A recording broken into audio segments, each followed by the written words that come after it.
তো বন্ধুরা দেখো, আজকে আমি বানাবো পাবদা সর্ষে। তো তার জন্য আমি মাছটাকে সকালেই ভালোভাবে ধুয়ে বেছে নিয়েছি। তো তোমার আমি নুন হলুদ মেখেও রেখেছি। তো মাছটা আমি একদম হালকা করে ভেজে নিয়েছি, তার কারণ পাবদা মাছ যদি খুব বেশি ভাজা হয়ে যায় শক্ত হয়ে গেলে ভালো লাগবে না খুব লাল করে ভেজে নিলে।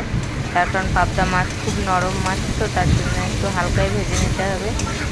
আর এখানে আমি সর্ষেটা বেটে নিয়েছি, কাঁচা লঙ্কা দিয়ে বেটে নিয়েছি। আর এখানে আমি মশলা দিয়েছি সর্ষে, জিরে গুঁড়ো, হলুদ আর একটু কাশ্মীরি লঙ্কা গুঁড়ো আর পরিমাণ মতো নুন।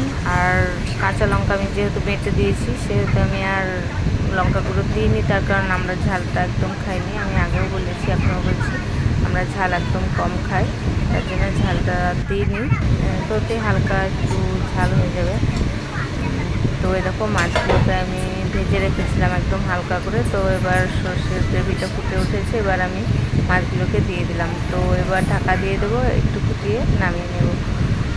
তো সর্ষেটা খুব বেশি ভাজা যাবে না, তার কারণ সর্ষের তেতো হয়ে যায় বেশি ভাজলে। এরকম একদম রেডি হয়ে গেছে। তো আজকের মতো ভিডিওটা একটু পর্যন্ত, বাই বাই।